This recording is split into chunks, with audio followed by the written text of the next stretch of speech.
শয়তান আল্লাহকে চ্যালেঞ্জ দিয়েছিল, আল্লাহ আপনি তো জান্নাতে ঢোকাতে পারবেন না, এতগুলো জান্নাত কেন বানালেন? জাহান্নাম আরো বেশি হলে ভালো হতো।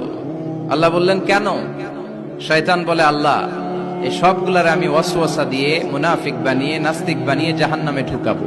আমি চ্যালেঞ্জ দিলাম, ডান দিক থেকে ধোকা দেব, বা থেকে, সামনে থেকে, পেছন থেকে, নিচ থেকে, রগের শিরা উপশিরায় ঢুকে, মাজরাত দাম যেখান দিয়ে রক্ত চলাচল করে ওখানে ঢুকেও আমি ধোকা দেব। আপনি জান্নাতে ঢুকাবেন কেমনে? আল্লাহ বললেন, তুমি আমারে চ্যালেঞ্জ দাও, এত বড় সাহস? আমি তো সব রাজার বড় রাজা, মহারাজা। চিৎকার করে বলেন ঠিক কিনা? মহারাজার সাথে চ্যালেঞ্জ দেয়া যায় না। তুমি আমাকে চ্যালেঞ্জ দাও, ওকে ডান, আই টেক ইউর চ্যালেঞ্জ। আমিও তোমার চ্যালেঞ্জ নিলাম। তুমি আজীবন ধোকা দিবা, আজীবন তুমি গুমরা করবা, বেনামাজি বানাবা, জালিম বানাবা।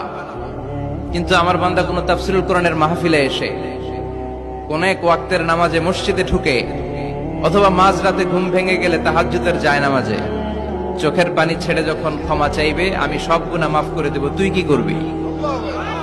চিৎকার করে পড়েন আল্লাহু আকবার।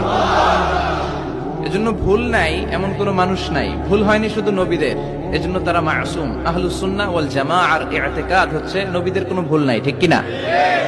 ছোটখাটো যে ব্যাপারগুলো ঘটেছিল সেগুলো আল্লাহ অবশিষ্ট থাকতে দেননি, সেগুলোকে আল্লাহ ঠিক করে দিয়েছেন। চিৎকার করে পড়েন সুবহানাল্লাহ। মানুষ ভুলের ঊর্ধ্বে নয়।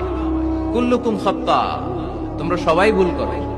ওয়া খায়রুল খাত্তাইনা তাওয়াবুন, আর এই ভুলকারীদের মধ্যে আল্লাহর কাছে শ্রেষ্ঠ ভুলকারী যে লোক ভুল করার পরে তওবা করে। কার কাছে? আল্লাহর কাজই তওবা কবুল করা। গাফিরিয যামবি ওয়া কাবিলিত তাওব। আমরা ভুল করব, শয়তান ওয়াসওয়াসা দিবে, আর আল্লাহ মাফ করবে, ঠিক কিনা?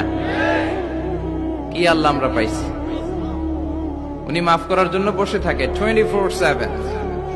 সপ্তাহের 7 দিন, মাসের 30 দিন, দিনের 24 ঘন্টা তিনি বসে থাকেন, কখন আমার বান্দা চোখের পানি ছেড়ে আমার কাছে ক্ষমা চায় আর আমি আল্লাহ ক্ষমা করে দিব।